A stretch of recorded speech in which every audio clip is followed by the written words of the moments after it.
Good morning, good afternoon, good evening, Iowa soccer supporters. I'm Ben Brackett alongside my good pal and co-host Blake Siebers. Siebes, what's up? Good afternoon, Ben. It's very awkward and weird doing like an in-person podcast again with a guest because it's been a long time. It has been a long time, and it's weird to like be sitting next to you, try to look at you and look across the table with. To our guest, Gary Ross from the Iowa Girls High School Athletic Union. Gary, welcome. Thanks for joining us. Thanks for being here. I'll let Blake hit you with the first question. All right, so figure out if you've done your research or not. First question we always ask somebody on the pod is this the first podcast you've ever been on? This is not. Nope, I was on an IGHSAU track coaches podcast that they've done, so no, this isn't the first one. Got a veteran here, Ben. Well, I like it. Well, so I'm sure he'll be a very good interview. And I guess we'll just like jump right in with your Johnston Dragons history. You used to be the athletic director at Johnston, if I'm right, when Blake was in high school. Yeah, a couple of these people that are right here, I remember when they were in high school. Yeah, I was in Johnston for 22 years. So 1995 to 2017, I was the activities athletic director there. Saw Johnston grow from kind of a smaller, about 160 per class to now they're over 600. So they've grown immensely through the years. Just great years of experience there as activities. I saw a lot of changes.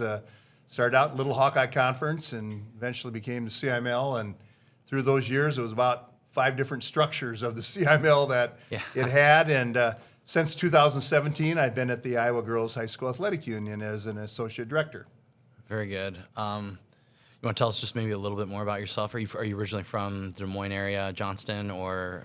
Actually, I grew up in small town northeast Iowa. Fredericksburg is where it is. Okay.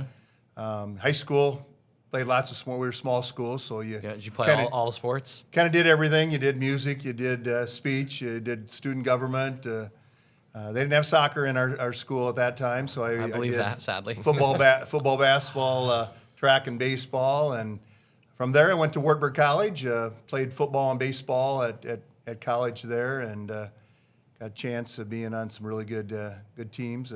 Baseball won the conference title 3 years in a row, and nice. From there, got into teaching and coaching. That was kind of my first step. I wanted to continue to be involved with activities and students at some levels. So started out at Maquoketa Valley, kind of out in eastern Iowa, and taught and coached there 6 years. I was a head coach and football, baseball, assistant basketball, assistant track there, and went to Marion after that for 6 years. And you probably learned so much just about different sports and like coaching them. Well, and that's one of the things I've always said is ultimately it prepared me for being an AD because when you go to a small school, you do lots of different things, and so I enjoyed them all. It's kind of whatever sport was in season, that's what I enjoyed doing, and so you kind of get involved with all. Small schools are always looking for coaches in different areas. And then I went to Marion and taught and coached there for 6 years. I was a head basketball, head track, assistant football, assistant baseball. So I did a little everything there and had time for my family. Married my wife, Diane. We have 4 children. So you're just a busy guy in general, it sounds like. From there, got my administration degree, went to New Hampton up in northeast Iowa, where I was an assistant high school principal and AD for 4 years. 1 year didn't have a baseball coach, resigned late, so I said, oh, what the heck, might as well spend a little more time. So I coached baseball for another 3 years, and then I came to Johnston then in 1997, where I was at for 22 years. So. Very good. When we talked to Todd Tharp on the boys' side maybe a couple weeks ago, it was just really interesting to hear a similar story of just sort of this like truly native and Iowan that's kind of been a part of the academic athletics for however long, your whole career basically, right? Kind of fun thing with cool. Todd is Todd. Were you guys both at the same place at some? Well, Todd graduated from Marion High School the year before I went there, but I had his daughter Angela was in Marion when I was there, so. Funny. Unfortunately, she brings back those yearbooks when your hair is a little longer and a little younger looking. So, but yeah, I've known Todd for many years. His younger brother Jamie, I had in class and played a couple different sports for me. So that's great. I've known the Todd for a long time. Small world. It is. So getting to kind of soccer specific. So you went over to the girls' union. Did you start overseeing soccer right away, or how did you kind of get thrown into that great role? When I started at the girls' union, I oversaw 3 sports: cross country in the fall, girls basketball in the winter, and track and field in the spring. And if you remember, at that time, Lisa Brinkmeyer was the assistant director that oversaw the girls' soccer program, and unfortunately, became ill and passed away. And at that time, again, with my background in a lot of different, as an AD, overseeing a lot of different, sports, obviously having Johnson been very successful in both their boys and girls programs, I was very aware of it, understood, that, and loved soccer, enjoyed it. And when we made a hire, the person we hired, Madison Melchard, her background was in cross country and track. So at that time, we thought, made good sense to have her do those sports, and I would slide over to the soccer side in the spring. So that's kind of how that all transitioned. We all help with all the sports anyway. So, I was at the tournaments. You know how it's being run and understand the nuts and bolts of it. But that was the first year I was in that. Yeah, well, we just got done, before we started the interview, we were talking about your involvement with the girls wrestling tournament that just went off this last weekend. So obviously that's not one of your sports, but you were there all weekend helping run the show. And we know from the girls tournament that the whole group is always there, running around, helping you guys keep things going. It's one of the, I think both tournaments are run really well, but you guys, there's just a very specific way you guys run it and do it that it kind of goes off without a hitch. And I think that's, talk about the epitome of being a team. We work together. We stress that in our activities for our athletes and coaches and programs, and we do that very much. We all kind of work together. We enjoy each other. We have specific responsibilities at each of the tournaments. So, the director, whoever's overseeing it, doesn't have to be ultimately they're the go-to person. But the same thing in our state soccer tournament. I'm the sport administrator for that, but we have different individuals that are responsible for certain things. Ben takes care of the facilities. Jason takes care of the media portion. Heidi is the check-in area and all those. So we all have specific duties that we do to make it run smoothly. And I think I've always found that when everyone's involved, I think you enjoy it more. I think you can be more effective and efficient in what we do. So that's kind of been the approach that we've done for all of our programs. Well, we love segues, don't we, Ben? What a great segue, because we're going to see how well you guys work together with the new location for the new state tournament up in Ames. So I guess just give us insight, background, how you guys figured out to pick Ames, why you moved, what you think is going to be great, what may be challenging, just open end. Gary, just talk to us about it. Well, first of all, we've been very pleased at County for a number of years. If you remember back from, I think probably in your day, we were at Muscatine, the girls there at least, and well, that's what we played our state tournaments. Yeah. Yeah. So that was back at where it initially was, Muscatine, and at that time, really enjoyed the county facility. Wanted to get it something more central for schools. The Muscatine's facility was awesome. It's it's a long way for your northwest part of the country or state, and so. We've been at County for many years, and they did an awesome job. But one of the things we've always done, our bid came, the contract was ended, and it came up for bid, and many times when you've got new facilities around, that happened in volleyball with we'd been at Cedar Rapids for a long period of time, and Extreme Arena in Coralville put up a new facility, and it was awesome, and they put a bid in, and we looked at all the pros and cons and looked at what that would bring for our student athletes, because, ultimately we want to have the best possible facility for our championships. And, I think that's something, we pride ourselves in trying to find the best facility. And I think when student athletes have an opportunity to participate at those locations, I think they feel excited about that and really look forward to it. So that's kind of how that happened. Just an RFP came out and put in bids, and we had the two. One was, County, and one was Iowa State University, or Ames Business Bureau. And, they really were, aggressive, in terms of what they wanted. They were very prideful and able to work with the university. So Iowa State University was very much involved and supportive of their endeavor to try to draw us to Ames. And so we took the visit before we actually agreed on it. You took the visit to see what all it would be. We met with them a number of times, and the championship that it'll be. And I don't know if you've been there, but Iowa State, they have the Cyclone Sports Complex, which is it's a new facility. It's also housed their softball, university softball, and their university track and field, and their soccer teams there.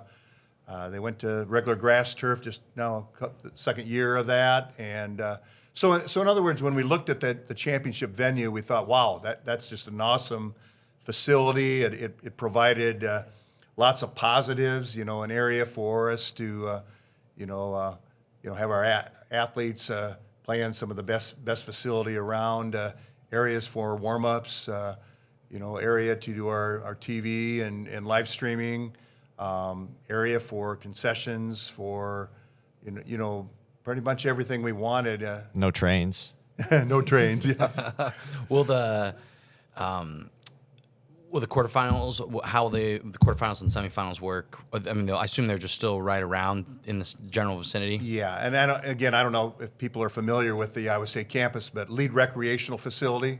Okay. Anybody familiar with that? I think I do. I'm familiar with the name. Prior to their, Cyclone Sports Complex, they have soccer fields just directly east of Lead Recreational Facility. They use it now primarily for intramural and like their Iowa games and other. I mean, it's irrigated. It's great facility there, and our quarterfinals and semifinals will be at that complex. So similar fashion to how it was at County, as far as like the game sort of like offsetting and going on at the same time. Little bit different, but Okay. similar in many respects. We'll be using 2 fields for the quarterfinals. Okay. And then we have an excellent, great practice area south of that. There's some fields, but we elected to use the 2 main fields. And so, we're going to start in the early morning, and the teams need to warm up. And as soon as that game is done, they're going to be on the field, and we're going to introduce and get started. So the quarterfinal, yes, we have an overlap. We'll start like at the 10, and then you got 10:15, Sure. and then so there'll be an hour and 45 Yep. between games in the quarterfinal. So that'll be a long first day, essentially. That'll be a long, fast day, Yep. first day, fast day. But it'll be playing on their facilities there, which Sure. have lights, have scoreboards. It'll have sound system. Very cool. It's lots of room. It allows us locker rooms. Locker rooms are at the Lead Recreational Facility Okay, if they so want beforehand those. they use them and then head out. Now for the championship, There are- there's locker rooms Sure. that are available, but typically we don't see a lot of teams that want locker rooms. Yeah. Really, they come dressed or in their warm ups and Yep. want to go to where they go. But It's kind of the challenge, right? During the regular season, a lot of games are being played on the football stadium, and a lot of times there's not locker rooms that are literally right Yeah. right there. And I think they're used to it. And really, Yeah. I don't know that in my years we've even had any people asking, do we have locker rooms to go to? So, a couple of things, and if you can visualize that area, there's a lot of great parking. You kind of, as you enter to where you'll be going, there's kind of a little, I'll call it a little bridge you walk through, and then you enter, and there's a nice open area that we're going to be able to have like food trucks. We're going to be able to have lots of restrooms, porta potties there, but they also have access to the Lead Recreational Facility. Sure. We'll house, our officials will be in there. There's a nice area where they'll be able to meet inside facility.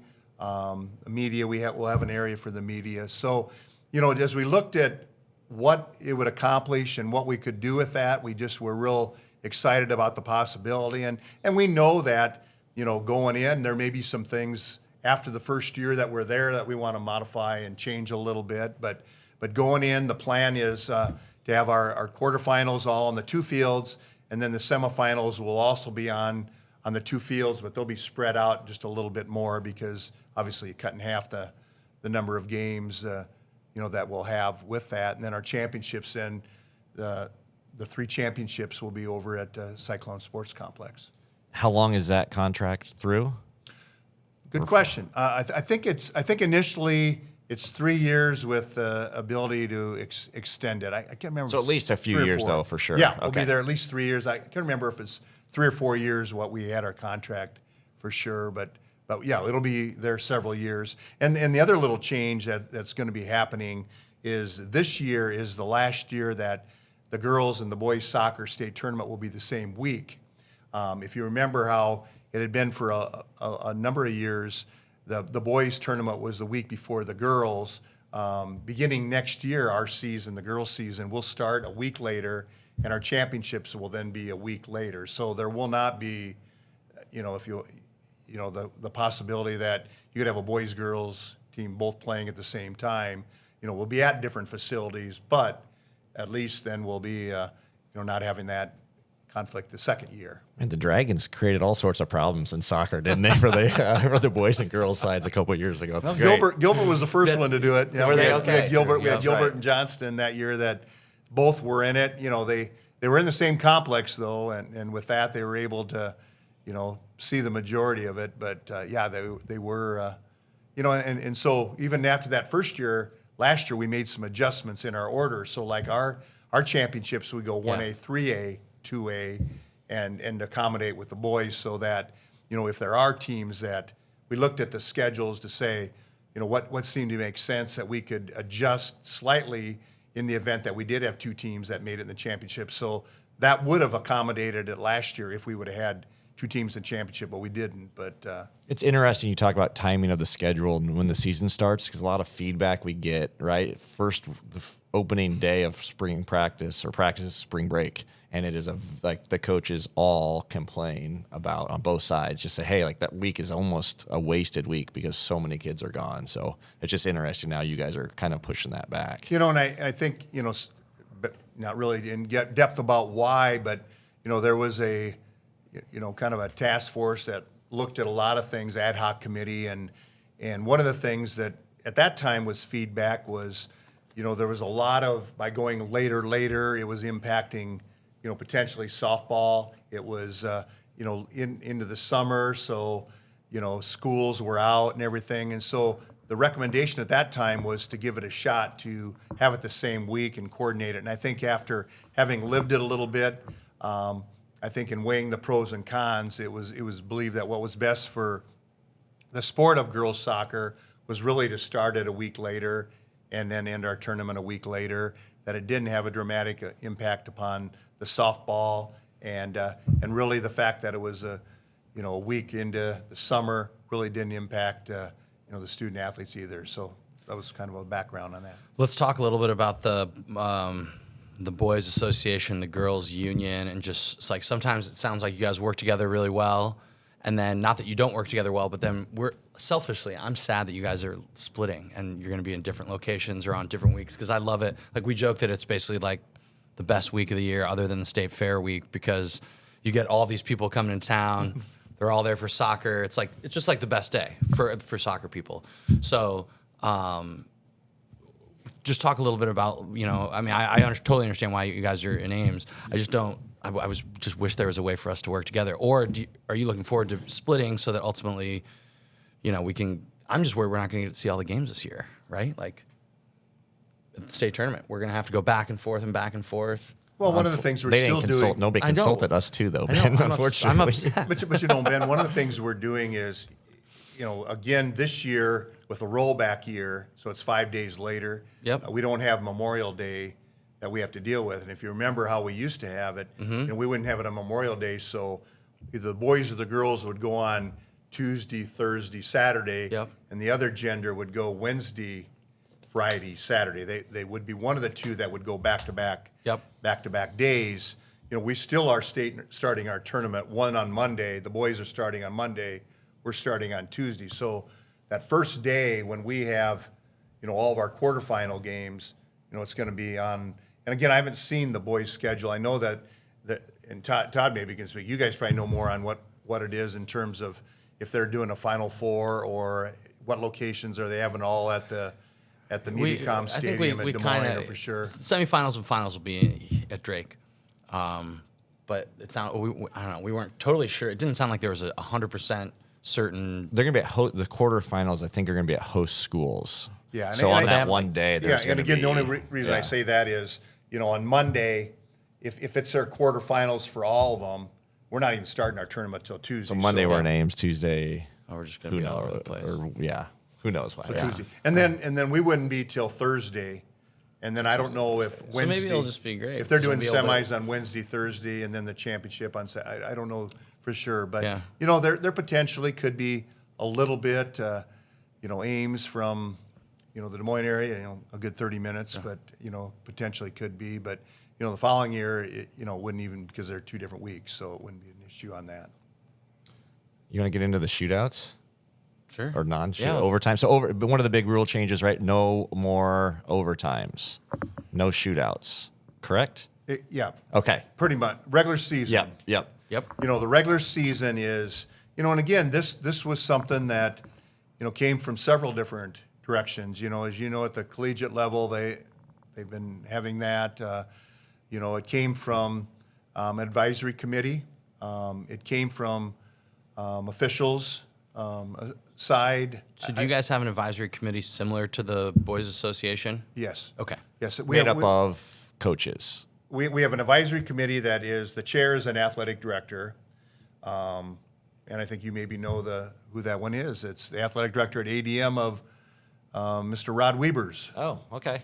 He happens to be the chair. But anyway, so we have an athletic director chair, and then we have coaches, then we have official that's on that, and so the advisory was, and it's representative of different size schools from different parts of the state. So we try to get representation from around, and then we also we have a number of people that have their ideas and thoughts, and so they'll email or share some thoughts and feelings. So it had been in the works for several years. Just you play 2 to 3 games per week, and if you happen to have competitive games that go to shootout, the wear and tear on the body for the athletes, is it really the best way to determine an outcome, or is there other way of doing it? And so, it had been brought forth several times to advisory, and really, I know the Boys Association and the Girls Union have had some discussions in advance just to say, okay, what would be the pluses and minuses of it. We also looked at the NFHS, the national, and 70-some% of the states, ended in a tie. And so it wasn't like we were unique to anything else. We were probably in the minority of being able to play the overtimes. And so, based on those reasons, based on, we thought we would discuss it, and both boards were in support of it. The one little caveat on that is we do know we have some tournaments, where you have to advance, you have to win to advance. And so the caveat on that weekend tournament is we would go, if it's tied at the end of regulation, you go directly to the shootout as a guideline for advancement. So the result of it would still be a tie in terms of our recording on Bound and everything, and there'll be another category to show that. But in terms of, for that purpose, they would play, go to the shootout, to advance through the tournament to be able to play the next round. And then in postseason, it'll be as we've been playing before. So regulation, go to overtime with the golden goal, and if it's still tied at the end of the two overtime periods, we go to the penalty kicks with that. So that's probably a primary, a big reason. And some discussion had been on how are you gonna keep track of it from a standings. And one thing we said is if conferences, they want to do a point total to determine conference championships, they sure can. So example of one would be if if you end up a win, you get 3 points. If you end up a tie, then you get 2 point or 1 point. And if you lose, and you don't get any. Yep. And then so as a conference, you could do some of that. But from our standpoint, it's going to be, we'll monitor it, we'll look at it, because quite honestly, there's a lot of times you might have a 1-0 game, and it ends up being a shootout. Yes, they won, but in reality, soccer is a little bit unique to many of our other sports, and I think probably the old-fashioned, old side of me, you always want to have a winner, but I think as we listen to people with that, I think it was the idea that, okay, it makes sense, we'll give it a shot. So on that, Blake and I disagree on this, so it's good to hear a different opinion. Blake agrees with you on he likes the old school. Just I think wants a soccer's winner. just a little unique, and to make a shootout, like some of these kids never really get opportunities, and that's just a cool, different one. Yeah, that's actually Good and another bad, good right? point too. So. Because there was at that time some discussion of whether you want to go, from 0-0 end of regulation right to a shootout, and I think the feeling was That can be a harsh one. yeah. And they want. I mean, clearly the not. people want, right? I mean, that's Yeah, what they wanted. So yeah. on that note, so rankings. Yeah. So you guys, the girls, handle rankings kind of yourselves. I guess I don't know what the right way to describe it is, but just talk a little about how challenging, 'cause I'm sure it's difficult, but how you guys kind of go about Sure. the ranking Yep. system. And anyway, in at the girls' union, Jason Eskler is kind of our, if you want to call it, our rankings chair. And from a standpoint of soccer, it's a positive because he used to be the sport administrator in charge of soccer, so he understands the sport and all that. And we do a preseason questionnaire where it's sent out to all schools. Just need to go to the website, download it, complete it, and ask a lot of questions. It might say, what do you have for returning starters, returning letter winners? Who'd you lose? What are your strengths as a team? Who in the area do you think are going to be some of the stronger players? Who do you think in the area are going to be the stronger teams? So they complete this in advance. And then Jason kind of goes through, looks at last year's teams, looks at who made it to the state tournament, who made it to the regionals. So to try to see initially who are the strong teams from last year, and then looks at each of those to see who they lost, who they have returning. And then I do my part too in soccer. So each of the sport administrators do kind of the same thing. We go through the statistics and things from last year to try to say, okay, who do we think are going to be? And we all do it independently, and then we kind of share, and then ultimately Jason does the rankings. He reaches out to newspapers.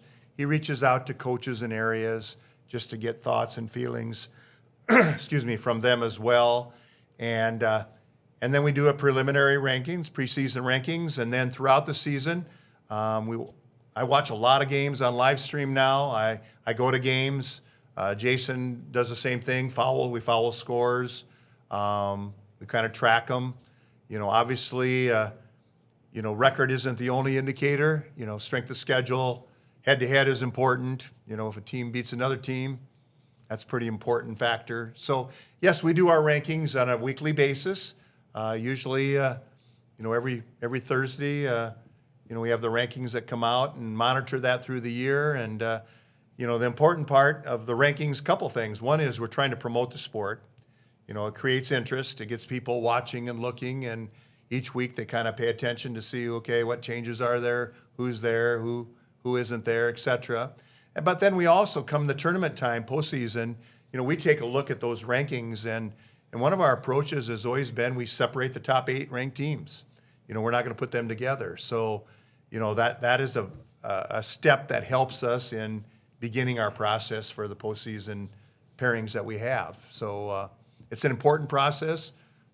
Is it perfect? Probably not. I'm sure there's some people out there that think, well, you're doing it internally. You can pick who you want. Well, I think hopefully the trust and confidence is we're going to do what's the right thing, and we're going to study it and try to come up with our best formula. I've seen different ways of it being done in soccer, and quite honestly, I'm pleased with this. I can remember, coaches being very much involved with it, and and not saying that you wouldn't do that if you're a coach yourself. They have a vested interest. But quite honestly, there's a vested interest, and not sure that the rankings always were how it is. I know now the boys have used a different process, and I think it's a very, very good process that they've gone to now. But I can remember rankings and ratings are always going to be subjective a little bit, no matter how much you try to make them, makes sense. Like there's still going to be a little, you still got to play the game. It doesn't matter if you're the first ranked team or the 10th ranked team. You still got to play. It's gotten like Bound. You brought up Bound a little bit ago. Like we worked with Yeah, you some can do stuff. it's like a math algorithm. Like it is unbelievable the amount of information though. If coaches put it in, that's super helpful from where it used to be. Like I'm kind of it makes things a lot easier. I think for sure. And there are going to be some more additions to it just on because of ending in a tie and some of that. There's going to be some more data that coaches will need to enter. And again, it's only as good as what you get from the coaches. We require at the girls' union every Tuesday by noon to get everything updated each week. The boys have several, I don't know if it's 4 checkpoints or whatever that they have to update that. But, that again, that's important for us because that's something we look at to, be involved in that ranking process each week. And I think coaches like it. They use it as a scouting tool. Newspapers and medias like it. They look at for data on upcoming games and when they do their little kind of showcase things coming up there. So, yeah, it's an important step, and we do that for all of our sports. So that process is no different in soccer than it is in volleyball, as it is in softball, it is in basketball. The team sports, we have the rankings committee headed by Jason, and then the sport administrator is still connected as well with that a little bit. You want to talk yellow card, Ben? Go ahead. All right, so new rule, and again, like everybody's been talking about this for like 25 years. Correct me if I'm wrong now, Gary. So if your player gets a yellow card, You want to know how many you got in your career? I Is was that what laughing. you're asking I about? remember like having to go to the office once for being sent off. I can only imagine. But the amount of yellow cards you had so in she's high got school. Well, there's no. Is there a? Back in the day, was there a penalty where if you could like when you accumulation or not, you could get as many as you wanted as long as you didn't get a red. Is that right? Well, there was a point in time where that change was made at the boys' association. We don't have that On the girls' side. on the girls' side. And again, So a girl could get not that you don't have any, but it really has not become, as big of an issue. Let's say with that. But obviously a red card, you're done, and then there's a number of things you got to do. Miss the next game, etc. Next match. So yellow card though, the girl's got to go off the field, but she can come right back on at the next stoppage. She doesn't have to sit out for any time. Which is that new? Well, what the NFHS rule is, it does not have a period of time. So in other words, once a yellow card they come off there, they could go right. I mean, they could next dead ball or next substitution type stoppage. Sure. They could let them they could call them in. But Iowa, we did I guess an adaptation that said, when they would get a yellow card, they would have to sit for a cooling period of 5 minutes. And then at that point, they could come back in. So in essence, what we did was we eliminated the Iowa adaptation and then went with what the NFHS rule did say. Good, I like that. Yeah, I think Good, bad, and different. I think, that's good. And again, what you hope, again, as a former administrator myself, you hope the coach will recognize they need a cooling off period. I'm gonna hold them out a little bit, or it was part of the play. Yeah, yes, it was hard foul. They're coming up, but it wasn't a dirty foul or anything, and they come off, and then they're going to check back in. I mean, I wouldn't equate it to a technical in some ways because, you could get a yellow card for non behavior. Yeah, I think that's the biggest. Like, it's so different. You could get a red card, right, as well for literally grabbing the ball before it goes in the goal. Yeah. But like, it's not an aggressive. It's not like somebody losing their mind on something. It's just there's just some different intricacies of soccer. Yep. So really, that part was just now we're going with what the main NFHS rule is versus having our Iowa adaptation, and I think it was supported. Putting a lot of trust, your coaches are going to handle it the way that they need to handle it, and if there's a need for them to sit out, you hope and trust that they would do that, and if they don't believe that's the case, then they sure can get back in. So girls sports have been growing quite a lot, at least, if you've been paying attention.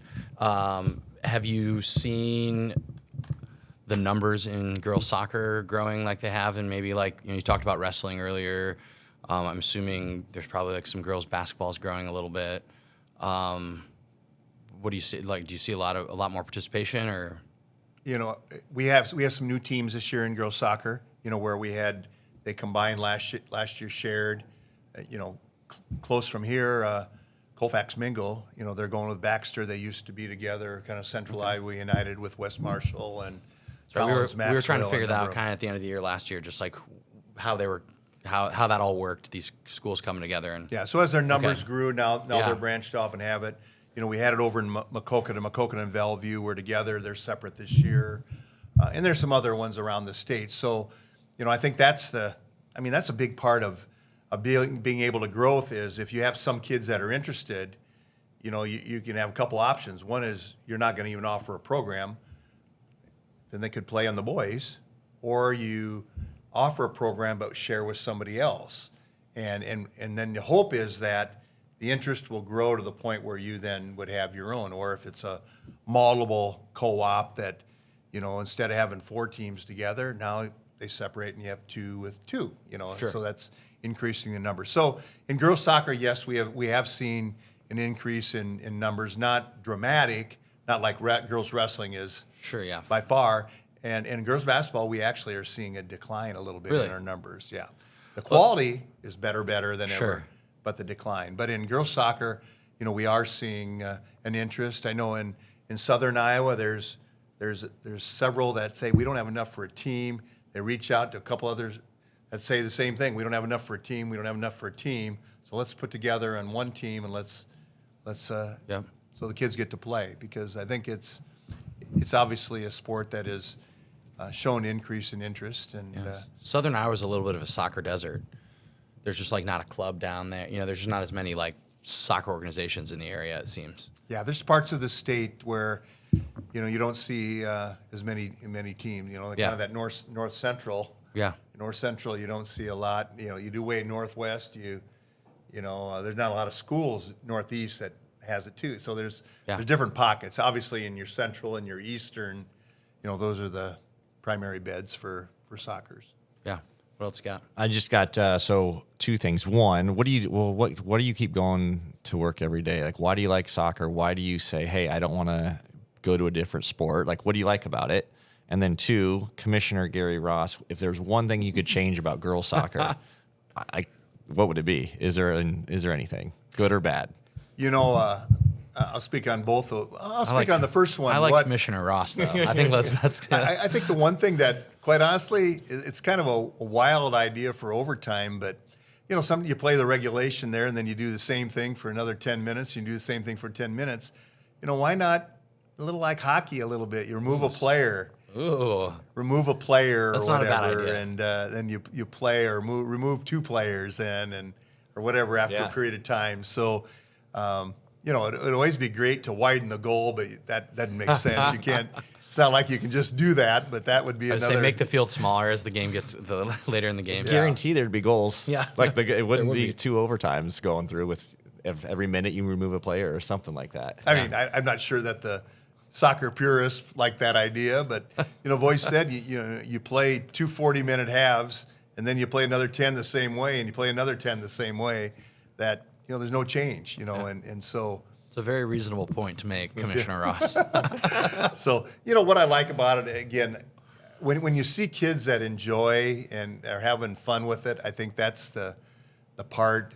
Obviously it's a skill set that, certain kids, you like to run, they like to play. I mean, it's a sport that many kids play year round or a lot of the season. So it's a sport that, is great for fitness. It's great for teamwork. I mean, playing together.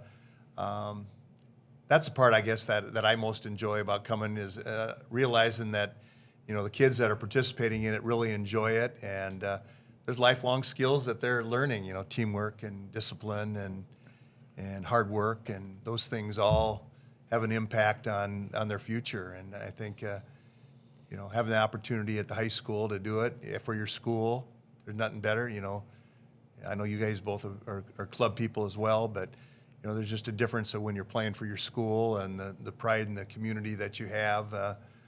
People coming out from your community to support it, and just something neat about extracurricular activities at the school level. Totally agreed. I look back on my high school more fondly every year that Where was passes. that? I went to Valley. I think I remember that. Yeah, back. I remember that. About the same time Blake was at Johnston. But the more times we're involved with this, the more you realize how important it is. So I can't imagine. You've been doing this for you said since late 97, you said 98, something like that at Johnston. So 95. Okay, well, so you've got a few years under your belt. No wonder you like it so much, because every year it probably just magnifies a little bit more, and you kind of understand it just a little bit more. The part that was really exciting was, I was at Johnston for the transition when, and I can remember, maybe you don't remember her, Alicia Rollison. Remember yeah. Alicia? Yeah. See, Alicia was one of those when I first got there. She played on the boys team. Oh, She wow. was a student in the late, probably 97 or 98. And, Sure. and then there became the interest of, and it started out not a sanctioned sport where, it was kind of a club level and a team kind of got together. And then I think there was a period of time where they played in the summer even, like Yeah. 1 or 2 years. And then eventually that. it became the sanctioned program. And just to see it go from ground level was a kind of a exciting piece. And it would have been anywhere in the state that soccer started, because they didn't have girls soccer until late 90s. Yeah. And She was Maddie Smith's assistant, Ben, at Johnston back in the day. There you go. but That's she funny. played with the guys, and the guys they backed away from her a little bit. She was aggressive. Yeah, we knew a couple girls like that back in the day. Well, so thanks again for joining us. I guess we'll see you up in Ames soon enough. It's pretty cool to know that you've seen it, kind of through from the beginning, and now to be playing at Iowa State on the the stadium field for the final is pretty cool. Yeah, I think everybody. It's come a long way. And again, I don't know if many people have seen the facility, but It's sweet. But there's that when you drive up there and you look, you're in awe. I mean, it's one of those that's going to be just a great venue for them, and the people of Iowa State and of Ames have been awesome. We just got together with them about a week before the state wrestling tournament. Got together to lay out some specifics, and they got a great plan in place, and we're just excited about what it's going to look like and showcase a little bit. It'll be fun. Yeah, right on. I'll remember to wear my pink shirt when I'm Say you there. look I at that's forgot- a I forgot to- YouTube I forgot to show it. plug. I wore Ben's this got his just for you, pink. Gary, I like today. that. You better get that on. We appreciate that. We gotta get you one. We'll get All you right, one this good. year All when right, we good deal. downstate soccer. We'll get you a pink shirt there. You'll enjoy that. If you put pink shoes on, people might think you're I might part of just have to get the some. staff. Yeah. And then, like, rightly or wrongly. There we go. They ask you all that's kinds our, of questions. That's our media trick to get wherever we want to go. All right. Well, thanks a lot, Gary. Yeah, thanks. Thanks. It's been fun.